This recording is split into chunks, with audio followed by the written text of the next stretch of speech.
All right, today I am lucky enough to be joined by an absolute legend in the hip hop game, none other than Pete Rock. Pete, how you doing today, sir? How you doing, sir? I'm chilling. How you? Really good, really good. Dope. So, Pete, we're living in crazy times. How have you been? What have you been up to? Working on music, man. That's it. That's dealing with the times, man. This tunes me out of all of that. Okay. So, what type of music you have coming out? Solo projects, working with Hip other hop. artists? Yeah, artist. My new artist on my new label, True Soul Records. His name is Amir. Goes by the name of AMXR. AMMXR. Sorry. And you know, we're working on a new regime of things. You know what I'm saying? And I'm very excited about it. Um, you know, and shout out to hip hop and everything that consists of the realness. For sure. Have you had to think outside of the box for music or to make money since the pandemic started at all? Um, well, just a little bit, maybe, just like normally doing what I do, and just people coming up with ideas that kind of you know in, involve me, so to speak.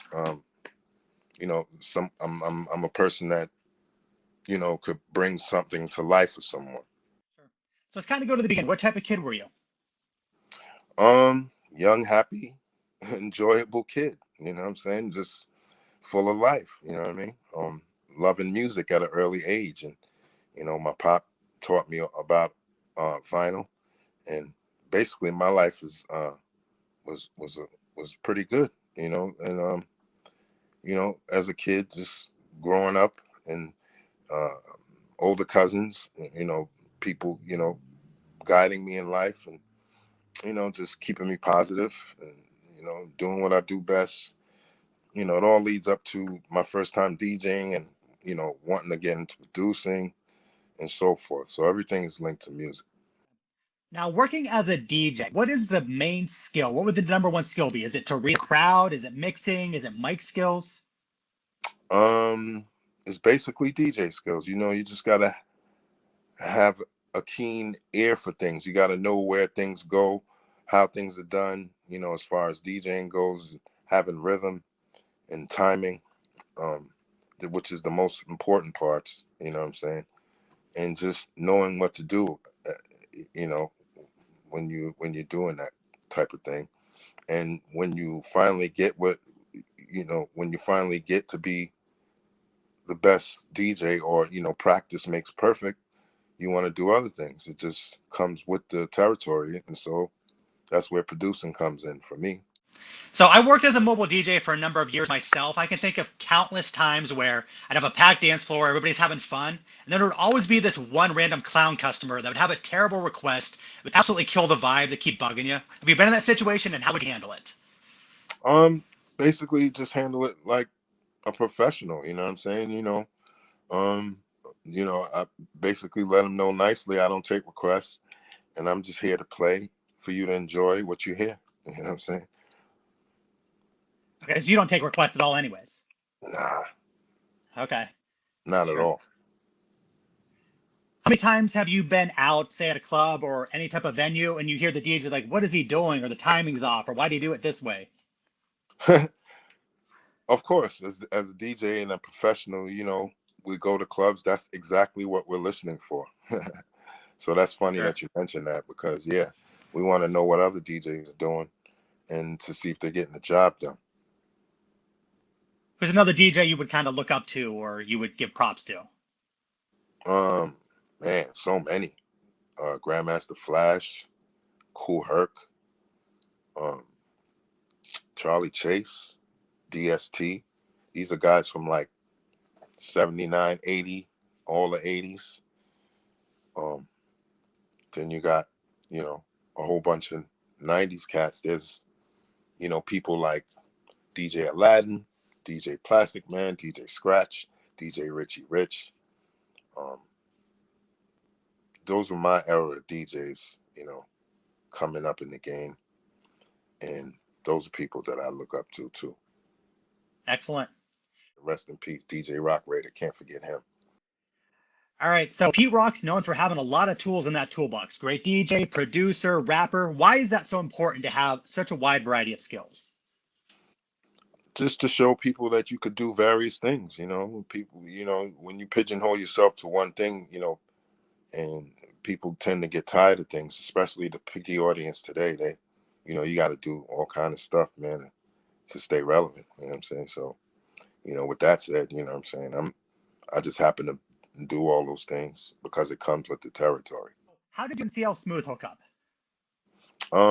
We hooked up in high school. You know what I'm saying? And basically, he was from Queens, and but originally from New Rochelle, but moved to Queens, and then came back to Mount Vernon, and we got together and did music. We went to high school together, and he had a distinctive voice that I never heard before, and we wanted to experiment with each other, so that's what we did. You brought up his distinctive voice. Is that what makes him so great? He's just a very articulate. His cadence is incredible. Definitely, especially when it comes to my music. He's a vet because we worked out so much, doing stuff. You know what I'm saying? We did a lot of things together, so that basically melted our sound together. It gave us a sound, and it was very distinctive. You know what I'm saying? And different from a lot of other hip hop groups. Is there anybody you can compare to CL Smooth in terms of his rap style? Mm, Not really. CO was different. We were from Mount Vernon, New York. That's like right next to the Bronx. That's 914. You know what I'm saying? Yonkers, shout out to Yonkers, New Rochelle, White Plains. You know what I'm saying? And it he was different, you know what I'm saying, than any other rapper. So I really can't compare him to anyone. Everyone has their own distinctive style. So Sure. with that said, CL was like just something special that we discovered. Definitely. So we talk about the Pete Rock and CL Smooth catalog. Everybody wants to talk about Reminisce, rightfully so. Incredible song. Another one Hmm of my favorites is I'll Take You There. Tell me about that song. I'll Take You There was just basically, a fun song we wanted to do that was kind of radio friendly at the time, because at that time we were, hip hop was mainstream, and the kind of hip hop we were doing was R&B hip hop. We did normal grimy hip hop, then we did, you know, R&B hip hop, and that was one of the songs that I always loved growing up as a kid.